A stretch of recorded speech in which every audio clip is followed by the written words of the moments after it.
Hello my dear students.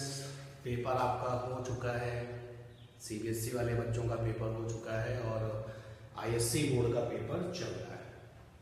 And I make promise to all of you कि जो revision classes चल रही हैं everything will be within these lectures. तो मैंने सेट 2 का बेटा पेपर हमारे पास आ चुका है और चलिए इसको डिस्कस करते हैं और ये चेक करते हैं। लेक्चर्स तो वीडियो लेक्चर्स आपके जो है यूट्यूब चैनल पर पड़े हुए हैं। यू ऑल कैन चेक कि जितने भी रिवीजन क्लासेस हुई हैं, रे ऑप्टिक्स का रिवीजन कंप्लीट हुआ, मैग्नेट एक बहुत बड़ा यूनिट था उसका रिवीजन कंप्लीट हुआ, फिर एटम, न्यूक्लियस, इन सारे चैप्टर्स के हम लोगों ने रिवीजन कंप्लीट किया अलॉन्ग विद डाउट डिस्कशन। तो सेक्शन ए डिस्कस करते हैं, देखते हैं कि कौन कौन से ऐसे क्वेश्चंस हैं जो आपकी रिवीजन क्लासेस से बाहर के थे। ठीक है, चलिए section A, question number first क्या है आप देख सकते हैं। अगेन आई रिपीट कि I have a paper of set 2। Set 2 का डिस्कशन हो रहा है। Section A, the ratio of magnitude of the electric field and the magnetic field of a plane electromagnetic wave is. बेटा जब हम लोगों ने EMW wave electromagnetic wave chapter पर डिस्कशन किया था तो आई टोल्ड यू कि in this chapter you have a very specific choice. बस इनको आप देखिए, यही क्वेश्चन आते हैं। देखिए वही क्वेश्चन है, इलेक्ट्रिक फील्ड और मैग्नेटिक फील्ड का जो रेशियो है वो हमें क्या बताता है। फर्स्ट ऑप्शन है that will be 1, second is 1/c, third is c and fourth is 1/c²। मुझे लगता है कि हर एक बच्चे ने इसमें सही आंसर टिक लगाया होगा। Speed of light section A है आपका, ये सेट 2 है, सीबीएसई पेपर है एंड टुडे इज 6 और इसका क्वेश्चन नंबर फर्स्ट ऑप्शन क्या हो जाएगा, थर्ड ऑप्शन हो जाएगा। इसमें ऑप्शन विल बी थर्ड,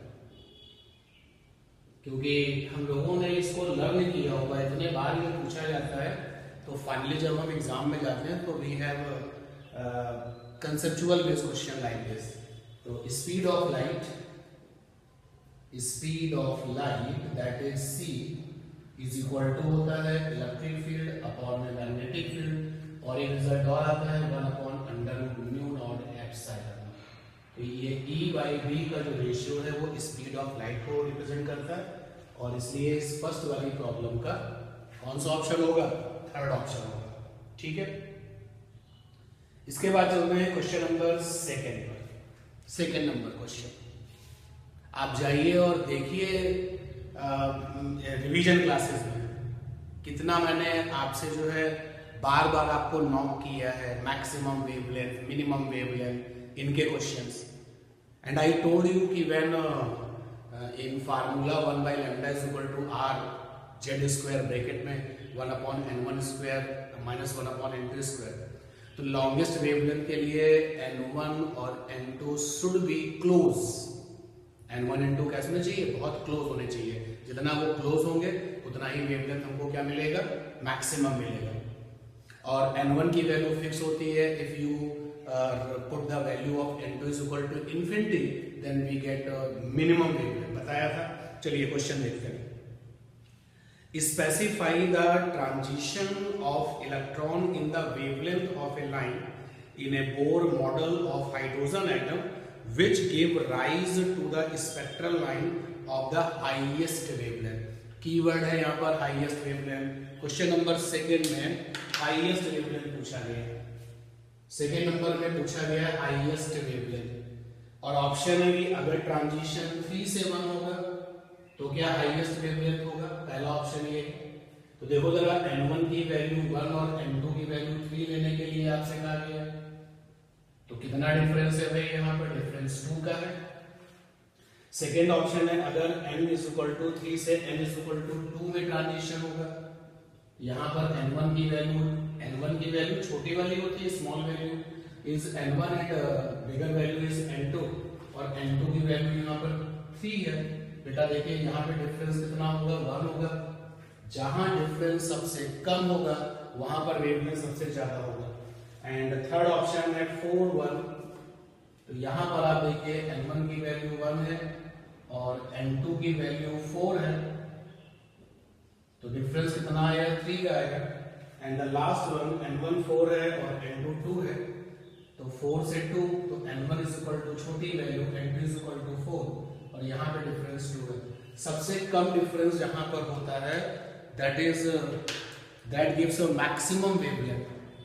आप देख सकते हैं कि सबसे कम वेवलेंथ किसमें है? ऑप्शन नंबर सेकेंड, और इसलिए इस प्रॉब्लम का सही आंसर होगा option second. Option second means B. Okay, ठीक है।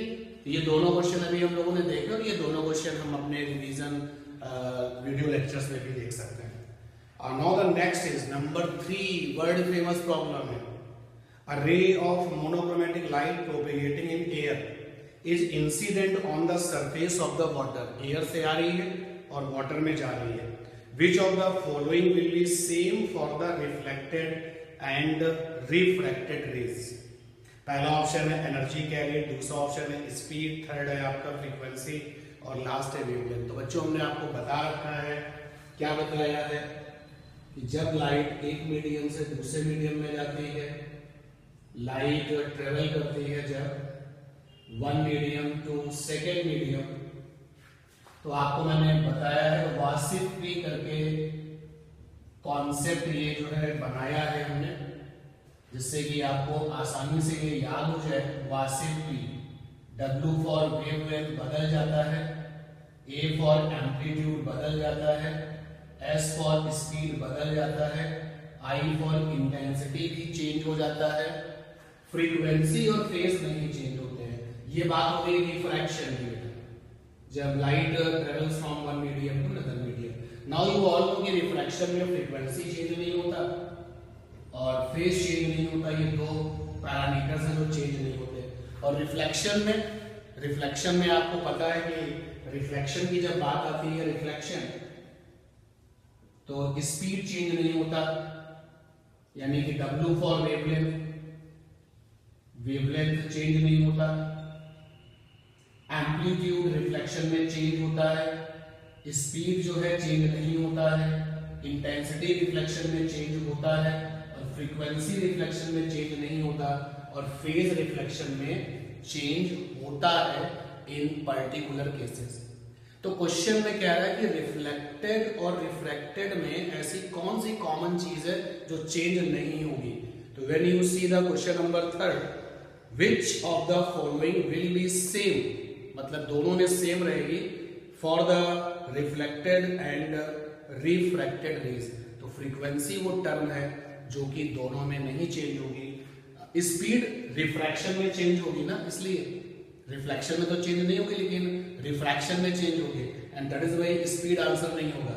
एनर्जी बेटा दोनों में ही चेंज होती है, रिफ्लेक्शन में भी चेंज होती है, रिफ्रैक्शन में भी चेंज होती है। स्पीड रिफ्लेक्शन में चेंज नहीं होती है लेकिन रिफ्रैक्शन में चेंज होती है। फ्रीक्वेंसी दोनों में चेंज नहीं होती है और वेवलेंथ रिफ्रैक्शन में चेंज होती है, रिफ्लेक्शन में चेंज नहीं होती है, and that is why for this question number 3 answer will B option will B third. तो ऑप्शन सी इज करेक्ट। ठीक है, चलते हैं नेक्स्ट क्वेश्चन पर। Question number 4. The formation of depletion region in a p-n junction diode is due to first option है movement of the dopant atoms, second है diffusion of both electron and holes, और third है drift of electrons only, और last है drift of holes only। बेटा हम लोगों ने सीखा है कि डिप्लीशन रीजन जो तैयार होता है when the depletion layer form then it is due to the combination of holes and electrons, जहां पर आपकी डिफ्यूजन करंट बना करती थी, याद है ना। तो यहां पर ऑप्शंस आर गिवन। पहला है कि जो डिप्लीशन रीजन है, डिप्लीशन फॉर्मेशन और डिप्लीशन रीजन है वो डोपेंट एटम्स के मूवमेंट से बनता है, तो यू ऑल नो कि डोपेंट एटम्स तो मूव नहीं करते। सेकेंड है diffusion of both electrons and holes, तो डिप्लीशन रीजन में जो होल्स और इलेक्ट्रॉन आपस में कंबाइंड करते थे उसी को हम लोग क्या कहते थे, diffusion. And corresponding current is called the diffusion current. तो ऑप्शन मिल गया। थर्ड है drift of the electrons only, meaningless है बिकॉज पीएन जंक्शन डायोड में जो ड्रिफ्टिंग होती है वो इलेक्ट्रॉन्स और होल्स दोनों की होती है, लेकिन इससे जो रिजल्ट आता है वो ड्रिफ्टिंग करंट आता है। मेजॉरिटी में भी करंट रहती है और माइनॉरिटी में भी करंट्स मिलती है ड्रिफ्टिंग ऑफ इलेक्ट्रॉन होल से। और लास्ट है ड्रिफ्ट ऑफ होल्स ओनली। तो बेटा फोर्थ तो हो ही नहीं सकता। क्यों नहीं हो सकता? क्योंकि ड्रिफ्टिंग होल्स और इलेक्ट्रॉन दोनों की होती है and fourth option only supporting the holes and that is why it is wrong. Third भी नहीं हो सकता because it is supporting the electrons only and that is why ये आपका थर्ड भी नहीं होगा। अब फर्स्ट में movement of dopant atoms meaningless है, बहुत सिंपल से ऑप्शंस बनाए गए, कोई कंफ्यूजन नहीं है and that is why we go for the second option.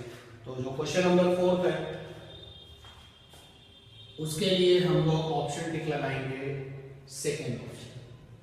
Option is second. Now we will move question number 5। An isolated point charge particles produces an electric field capital E at a point 3 meter away from it. Okay.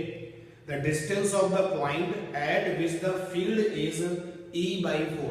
बच्चों क्या है इसमें? Point charge है। Point charge से आने वाली electric field and we all know कि electric field is a position dependent और यहाँ पर पोजीशन ही तो पूछी गई है। तो क्या फार्मूला होता है फिफ्थ नंबर क्वेश्चन के लिए? पॉइंट चार्ज की जो इलेक्ट्रिक फील्ड है उसकी वैल्यू का फार्मूला है Q अपॉन R स्क्वायर। तो E and positions are inversely proportional like this. तो E1 by E2 is equal to R2 by R1 का स्क्वायर। E1 पहले कितनी इलेक्ट्रिक फील्ड है क्वेश्चन नंबर 5 में? तो इलेक्ट्रिक फील्ड है E। उस समय जो पोजीशन है क्वेश्चन में कितनी है and that is 3। Next electric field कितना है क्वेश्चन में? E by 4। तो नई पोजीशन आपसे पूछी है से R या R डैश जो भी एज्यूम करना चाहें, तो रिजल्ट विल बी 4 by 1 इधर R डैश का स्क्वायर by 9। तो R डैश का स्क्वायर इज इक्वल टू 36। तो R dash will be 6 plus minus 6 भी आप लिख सकते हैं, बट द ऑप्शंस जो गिवन है उनमें प्लस माइनस का कोई रूल नहीं है वहां पर। तो you all can see first option 2 है, सेकंड आपका 3 है, थर्ड ऑप्शन 4 मीटर है एंड लास्ट ऑप्शन 6 मीटर है and that is why answer will B fourth. Option will B fourth. Okay, बहुत आसान से अभी तक तो क्वेश्चन है। अभी मैंने भी पूरा पेपर नहीं देखा है, जैसे जैसे डिस्कशन करता जाऊंगा पेपर देखता जाऊंगा, but till now very simple paper. Okay, चलते हैं नेक्स्ट क्वेश्चन पर। Question number 6। The curve of a binding energy per nucleon as a function of atomic mass number has a sharp peak for the helium nucleus. This implies that helium nucleus is। बच्चों revision classes में binding energy curve पर बात हुई थी, कैसे बनाते हैं वो बात हुई थी। अपने इस बाइंडिंग एनर्जी कर्व में ओवरऑल देखें तो टॉप जो है there are 4 top points and 3 bottom points, वो पूरा सीखा था। तो जो ये शार्प पॉइंट है वो क्या बताता है? पहला ऑप्शन है कि वो ये बताता है कि वो रेडियो एक्टिव है। यू ऑल नो कि रेडियो एक्टिव जो होते हैं उनके मास नंबर बहुत ही हैवी, मतलब बहुत ज्यादा होते हैं। तो वो तो जो है उस तरफ, यानी जो बाइंडिंग एनर्जी कर्व आप बनाते हैं इस तरीके से जो बनता है बाइंडिंग एनर्जी कर्व, तो इस तरफ जो आपके हैवी मास नंबर वाले जो न्यूक्लियस होते हैं वो आपके रेडियो एक्टिव होते हैं। दैट इज रॉन्ग कि रेडियो एक्टिव होगा। Unstable, easily fissionable, more stable nucleus than its neighbours. तो यही बात सही होगी।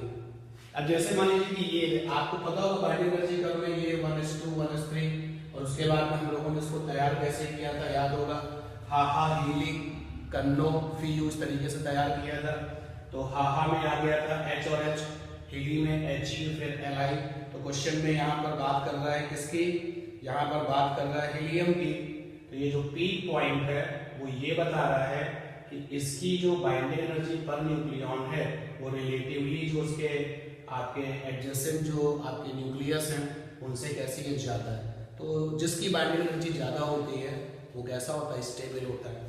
And that is why first option radio activity, radio active meaningless है। अनस्टेबल, अनस्टेबल क्या है? अनस्टेबल का मतलब हो गया कि अगर बाइंडिंग एनर्जी कम है तो वो अनस्टेबल है, और बाइंडिंग एनर्जी ज्यादा है तो कैसा स्टेबल है, अनस्टेबल हो सकता है। मतलब इस पर आपको जो है थोड़ा सा देखना पड़ेगा, सोचना पड़ेगा कि अनस्टेबल क्या हो सकता है। इजली फिजनेबल, इजली फिजनेबल आपको पता है कि यहां पर जो आपके न्यूक्लियस होते हैं इस जोन से इस तरफ, वो सारे के सारे जो है वो फ्यूजन रिएक्शन में काम करते हैं, ना कि फिजन में। तो ये तो गलत हो गया, पहला गलत हो गया, थर्ड गलत हो गया। और more stable nucleus than its neighbours, तो ये जो है वो ये कह रहा है कि अपने जस्ट नेबर यानी कि एडजेसेंट न्यूक्लियस से ज्यादा स्टेबल है कंपैरेटिवली। तो बेटा इस एक ऑप्शन है अनस्टेबल और दूसरा ऑप्शन है ये फोर्थ वाला। तो अगर आप इन दोनों को कंपेयर करिए भाई, उसमें जो टॉप पॉइंट है, जो पीक पॉइंट है, क्यों है?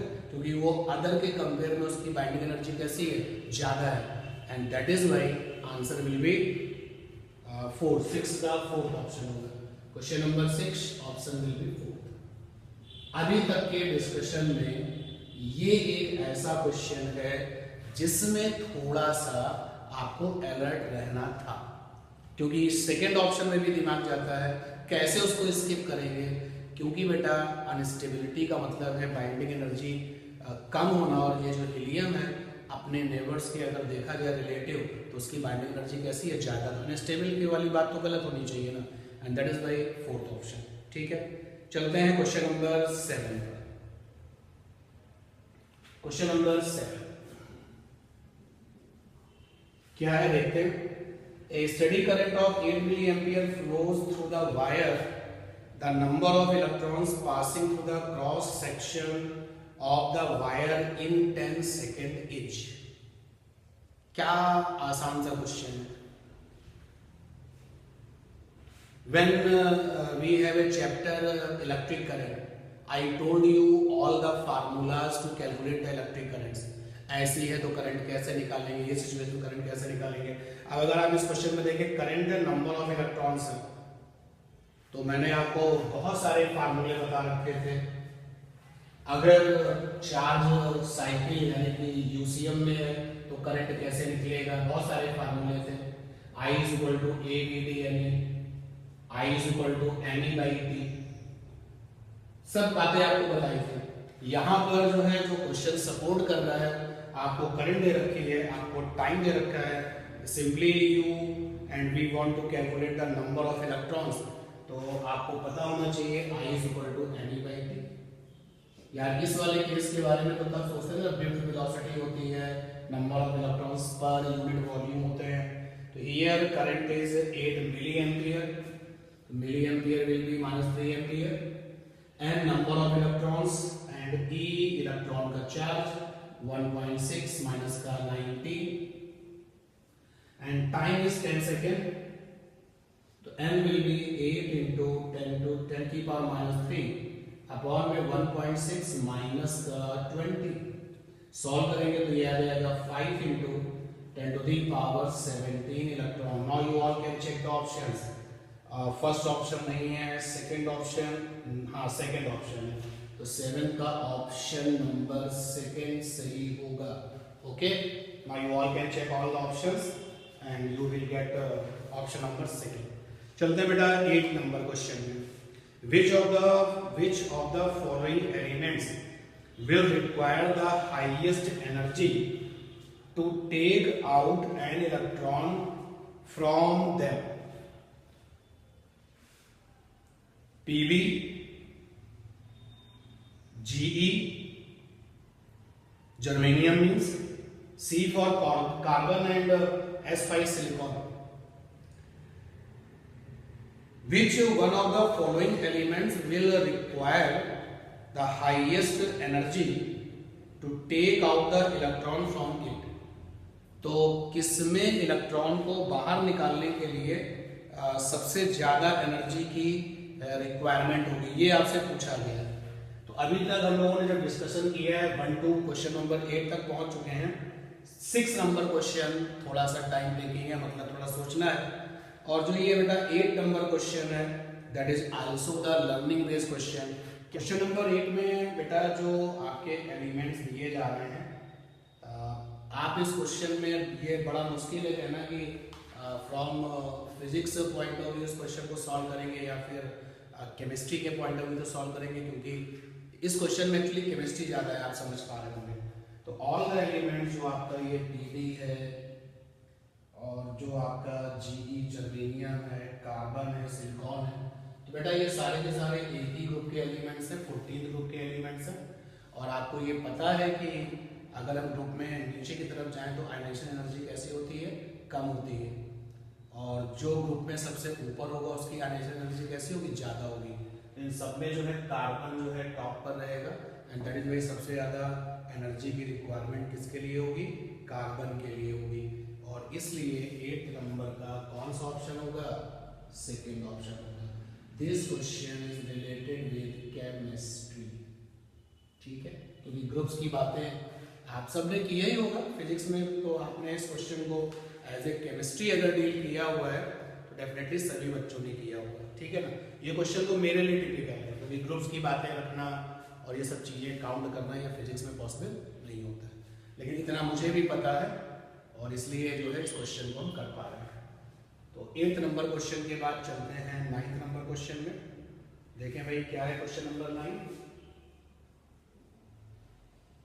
A conductor of 10 ohm is connected across 6 volt ideal source. Ideal source का मतलब होता है internal resistance 0.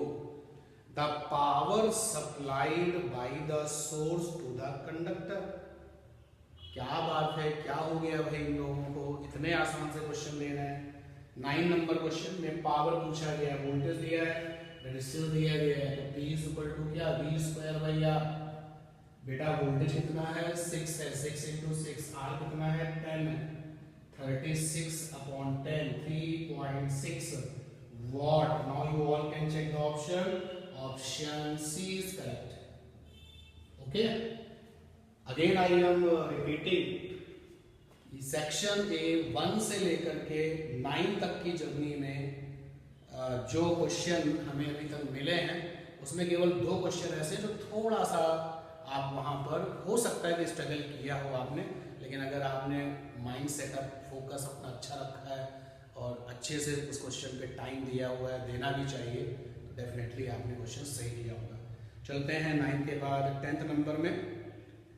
In an extrinsic semi conductor the number density of holes, यानी कि नंबर ऑफ होल्स, तो क्वेश्चन नंबर 10 में नंबर ऑफ होल्स यानी कि NH इज इक्वल टू है बेटा 4 into 10 to the power 20 per meter cube। पर metre cube मैं लिख नहीं रहा हूं। If the number density of intrinsic carriers is 1.2 10 to the power 15 per meter cube। Intrinsic carrier बेटा Ni, you all can check the video lectures. कितना जो है बार बार पिंच किया है आपको, इस पर न्यूमेरिकल हो सकता है, इस पर न्यूमेरिकल हो सकता है। तो Ni की वैल्यू है बेटा 1.2 10 to the power 15, और पूछा है number of density of electrons, Ne पूछा गया है। तो क्या सीखा था, Ni square is equal to Ne into NH। Ne की वैल्यू हो जाएगी Ni स्क्वायर अपॉन में NH। Ni की वैल्यू है 1.2 10 to the power 15, 1.2 10 to the power 15 hole upon NH की वैल्यू है 4 10 to the power 20, 4 3 0.3, ये हो जाएगा 0.36, और ये 10 to the power ऊपर रहा 30, नीचे 20 तो रह गया 10। तो ऑप्शंस मिलाने के लिए मुझे 3.6 लेना है, 3.6 10 to the power यहाँ पर आ जाएगा 9, ठीक है। Now you all can check, option C होगा। और ये कोई बहुत पहले की बातें नहीं है, continuously revision is going on, और लगातार जो रिवीजन हो रहा था, जब फ्री स्टाइल रिवीजन हो रहा था, you can ask anything from anywhere, उसी में जब आप देखेंगे तो ये सब चीजें आपको मिल जाएंगी, ठीक है। चलते हैं नेक्स्ट क्वेश्चन पर चलते हैं। 11th नंबर क्वेश्चन क्या है भाई, चलिए देखते हैं question number 11।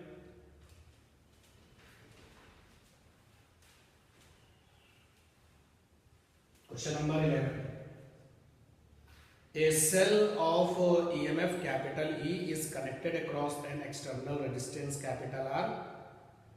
When the current I is drawn from the cell, the potential difference across the electrodes of the cell drops to V.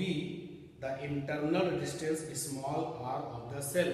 जो ऑप्शंस गिवन उसमें फर्स्ट ऑप्शन में वही सारे टर्म्स हैं जो दिए गए। देखो हमें क्वेश्चन में सेल का ईएमएफ दिया गया है, क्वेश्चन नंबर 11 है, सेल का ईएमएफ दिया गया है, ये सेल का ईएमएफ है। करंट जो है सर्किट में जो ड्रॉ हो रही है वो सप्लाई करंट आई, और पोटेंशियल जो ड्रॉप है इलेक्ट्रोड्स ऑफ द सेल पर वो कैपिटल V है, दैट इज पोटेंशियल ड्रॉप या पोटेंशियल डिफरेंस, और रेजिस्टेंस कैपिटल R है सर्किट में एक्सटर्नल है, इंटरनल पूछा गया है। तो I इज इक्वल टू होता है E upon capital R plus small r, small r पूछा है तो ये आ जाएगा E by I, small r की वैल्यू हो गई E अपॉन I माइनस का कैपिटल R। अब अगर ऑप्शन को चेक करें तो ऑप्शन की मैचिंग के लिए थोड़ा सा कन्वर्ट करिए, only third option having the current, आप देखें थर्ड ऑप्शन में केवल करंट वाला पैरामीटर है, बाकी किसी में भी नहीं है। तो अगर हम I को हटा लें, आपको पता है कि V इज इक्वल टू क्या होता है I है, तो I is equal to V by R, यहां से आ जाएगा E और V बाई R माइनस का R will be common, result will be E minus V upon V। Now you all can check E minus V upon V into R, तो answer will be 4, fourth option होगा बेटा इसका। ठीक है, कितना simple paper है, अभी तक तो बेटा पेपर बहुत आसान है, एक दो क्वेश्चन थोड़ा सा अच्छे भी हैं। चलते हैं नेक्स्ट क्वेश्चन नंबर 12 पर। Photons of wavelength 663 nanometer is incident on the metal surface. The work functions of the metal is 1.50 electron volt. The maximum kinetic energy of the emitted photoelectrons is, क्या बात है भाई, आपको work function दिया गया है, आपको वेवलेंथ दिया गया है और आपसे काइनेटिक एनर्जी पूछ रहा है, लेकिन all the options are given in joule. बेटा अगर मैं इस क्वेश्चन में कॉन्सेप्ट की बात करूं तो आइंस्टाइन का इक्वेशन हो, 12th नंबर में आइंस्टाइन की इक्वेशन लगाई, hc by lambda is equal to work function plus का काइनेटिक एनर्जी, और ये hc बाई लैम्डा कैसे निकलेगा, hc by lambda, hc is 12375 and lambda will be in angstrom, तो 663 0, क्योंकि लैम्डा इज 663 नैनोमीटर, तो convert this nanometre into angstrom, तो ये आपका 0 और आ जाएगा। यहां से आपको ये टर्म निकल आया hc बाई लैम्डा, सॉल्व करिए देखिए कितना आएगा जल्दी से। तो बेटा 12 नंबर क्वेश्चन में जब आप इसको सॉल्व करेंगे तो ये रिजल्ट आ रहा है 1.87 इलेक्ट्रॉन वोल्ट, ये पूरा सॉल्व करने का। ठीक है, और आपको पता है कि इस रिजल्ट से जो वैल्यू मिलती है वो इलेक्ट्रॉन वोल्ट में मिलती है, तो अब यहाँ पर वैल्यू पुट कर दीजिए 1.87 इलेक्ट्रॉन वोल्ट, और वर्क फंक्शन दिया गया 1.50, वर्क फंक्शन आपका गिवन है 1.50, ठीक 1.50। तो सॉल्व किया जाए, देखते हैं काइनेटिक एनर्जी कितनी आती है। तो 1.87 1.50 7853.37 इलेक्ट्रॉन वोल्ट, ये काइनेटिक एनर्जी आ गई है, but all the options are in joule, तो इलेक्ट्रॉन वोल्ट को जूल में कन्वर्ट कर दीजिए 1.6 10 टू द पावर माइनस का 19, 16 7 जा 112, 16 3 जा 48, तो 819 415, ये आ गया 59, ये 0.592 10 टू द पावर माइनस का 19, result will be 5.92 10 to the power minus का 20 जूल। ऑप्शन जब आप चेक करेंगे तो इसके क्लोज में जो ऑप्शन है वो कौन सा है, ठीक है। ओके, आगे चलते हैं नेक्स्ट पर। Question number 13, beams of electron and protons move parallel to each other in the same direction only। तो ये अट्रैक्शन होगा या फिर रिपल्सन होगा। इलेक्ट्रॉन्स ऊपर जा रहे हैं, ऑल द इलेक्ट्रॉन्स, चूंकि क्वेश्चन में कह रहा है कि all are moving in the same direction, all are same direction, तो आप कुछ भी ले सकते हो। तो वो भी कंसीडर कि electrons are moving in upward and protons are also moving upward because they are parallel and also in same direction. तो बेटा इलेक्ट्रॉन से जो करंट होगी, अगर मैं उसको लिखूं आई इलेक्ट्रॉन, वो तो opposite to the electron flow होगी, और प्रोटॉन से जो करंट होगी वो कैसी होगी, वो टुवर्ड्स द प्रोटॉन होगी, आई प्रोटॉन। ओवरऑल आप देखो इनसे जो इक्विवेलेंस करंट है, इनसे जो इक्विवेलेंस करंट है, these currents are in opposite direction. तो जब पैरेलल में सेम डायरेक्शन होता है तो अट्रैक्शन होता है, यहाँ अपोजिट डायरेक्शन तो क्या हो जाएगा, रिपल्सन। तो what will be the option, means second option. First option है attract with each other, they repel each other, neither attract nor repel। force of attraction of repulsion depends upon the speed of the beam। तो ये force of attraction and repulsion currents पे भी depend करता है। तो option will B second. Okay, second option है 13। चलिए 14 number question पर चलते हैं। क्वेश्चन नंबर 14 क्या है देखते हैं। A ray of light of wavelength 600 nanometer propagates from air into the medium if its wavelength in medium becomes 400 nanometer, the refractive index of the medium is। light air से आ रही है, medium में जा रही है, coming from the air enters into the medium। तो बेटा air आपका medium 1 बन गया और ये medium आपका medium 2 बन गया। एयर में जो वेवलेंथ है that is 600 nanometre, lambda 1 600 nanometre, lambda 2 is 400 nanometre, 400 nanometre. Question में रिफ्रैक्टिव इंडेक्स मीडियम का पूछा गया है, तो एयर मीडियम 1 है, जिसका refractive index μ1 will be 1, μ2 will be पता नहीं, यही तो निकालना है। Result will be μ2 by μ1 is equal to lambda 1 by lambda 2। μ2 हमें निकालना है, μ2 मीडियम का रिफ्रैक्टिव इंडेक्स है, μ1 1 है, lambda 1 600 400 both are in nanometre, तो 3 and 2 यानी कि 1.5। So option will be B, यानी कि सेकंड ऑप्शन होगा भाई 14 का, 14 का सेकंड होगा। चलिए चेक करते हैं क्वेश्चन नंबर 15 नंबर क्वेश्चन देखते हैं।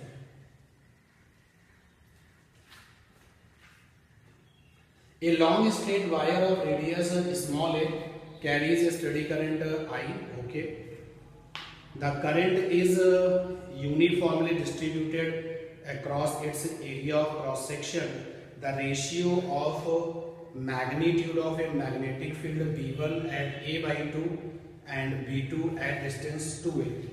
तो यहाँ पर आपके पास जो आपका वायर है, लॉन्ग स्ट्रेट वायर जो है वो सिलिंड्रिकल है। एम्पियर सेकेंड लॉ के एप्लीकेशन पर बेस्ड है क्वेश्चन। ये अगर हमारे पास में सिलिंड्रिकल वायर है,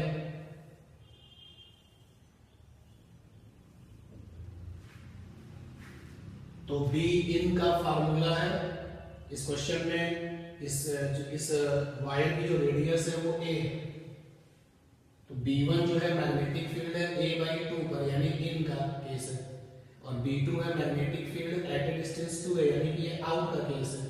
तो बी इन का केस है, ये आउटसाइड का केस है।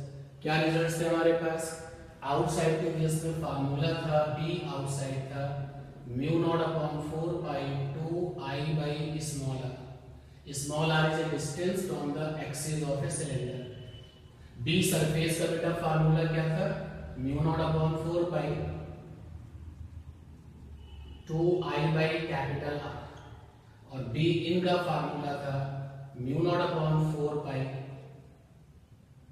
2 I small R by R square. ये फार्मूला है, फार्मूला बेस्ड क्वेश्चन है।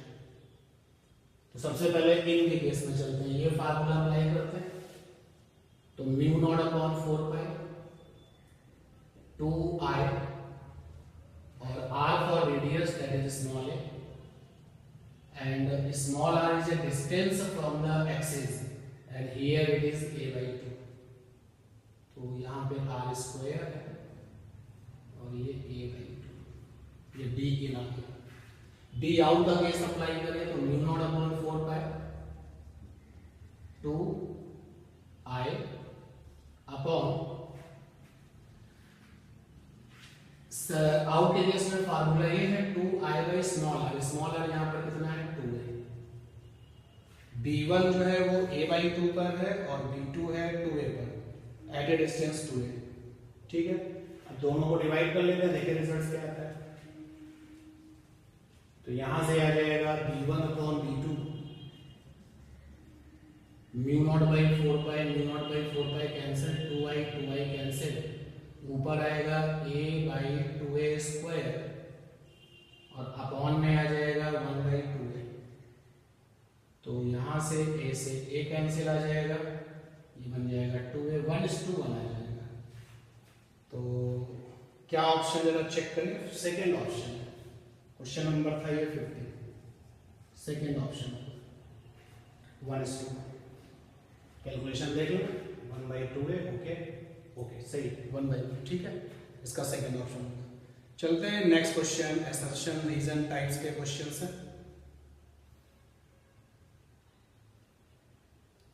क्वेश्चन नंबर है 16। देखिए भाई क्या है क्वेश्चन, पढ़िए।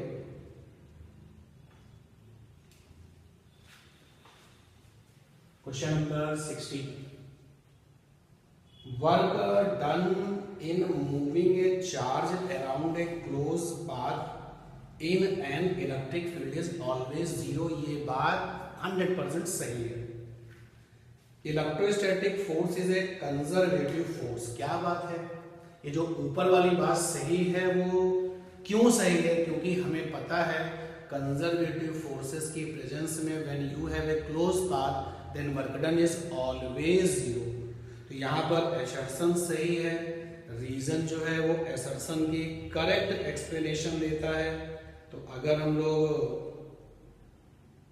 ऑप्शन देखें तो both assertion and reason are true and R is the correct explanation of A. तो हमको ए ऑप्शन पे टिक लगाना है। तो बेटा यहाँ पर हम लोग टिक लगाएंगे 16 के ए ऑप्शन पर। क्वेश्चन नंबर 16 का ऑप्शन ए होगा। 17 नंबर क्वेश्चन पे चलते हैं भाई। चलिए देखते हैं question number 17। In a young couples experiment all the fringes are equal with, बिल्कुल सही बात है, एकदम सही लिखा हुआ है। The fringe width depends upon the wavelength lambda used, distance of the screen from the slits capital D and the slit separation small D. ये भी सही लिखा हुआ है। तो असर्शन में जो फ्रिंज विड्थ होती है YDSC में सब इक्वल होती हैं। और क्यों इक्वल होती है, क्योंकि बीटा की वैल्यू है lambda capital D by small D. Small D किस पे डिपेंड करता है, तुम्हारे सेटअप पर डिपेंड करता है जब आपने इंस्ट्रूमेंट की सेटिंग करी हुई है। और कैपिटल डी भी आपका सेटअप पर डिपेंड करता है। और लैम्डा जो use wavelength of using light है वो आपने कौन सा लैम्डा लिया हुआ है। तो all things depends upon the your setup and that is why assertion सही है और रीजन भी सही है। और रीजन असर्शन का करेक्ट एक्सप्लेनेशन देता है, इसलिए 17 में भी ए पर टिक लगाएंगे। ठीक है, क्वेश्चन नंबर 18 देखते हैं भाई बेटा, क्या है 18। डायामैग्नेटिक सब्सटेंस एक्सिबिट मैग्नेटिज्म, सही है। जब आप इनको एक्सटर्नल फील्ड में ले जाते हो तो ये उस फील्ड से अपोजिट डायरेक्शन में बहुत ही स्लाइटली रिस्पॉन्स करते हैं। Diamagnetic material do not have a permanent magnetic dipole moment. तो ये जो इन्होंने लिख रखा है कि परमानेंट डाइपोल मोमेंट नहीं होता, तो परमानेंट डाइपोल मोमेंट जब आप फील्ड में ले जाओगे और रिस्पॉन्स कर रहे हैं तो कुछ ना कुछ तो होगा ना। तो रीजन आपका गलत है। तो क्या ऑप्शन टिक लगाएंगे, असर्शन सही है but reason is not the correct explanation of assertion. That is why 18 का कौन सा ऑप्शन आएगा, बी ऑप्शन आएगा। Now we have done all the question from the section A, और जल्दी से इनको समराइज करते हैं, देखते हैं कि हम लोगों ने डिस्कशन में 1 to 18 क्या क्या ऑप्शन निकाले हैं। ठीक,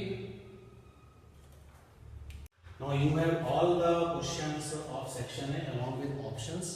चेक करिए कितने आपके सही हुए हैं, कितने गलत हुए हैं, कमेंट्स करके बताइए। अगर किसी क्वेश्चन के सोल्यूशन से आप सेटिस्फाइड नहीं है तो भी बताइए। अब सेक्शन बी और इसके बाद के जो सेक्शन के क्वेश्चंस हैं वो थोड़ी देर में अभी हम डिस्कस करते हैं और आपके सामने उनको लेकर के आते हैं।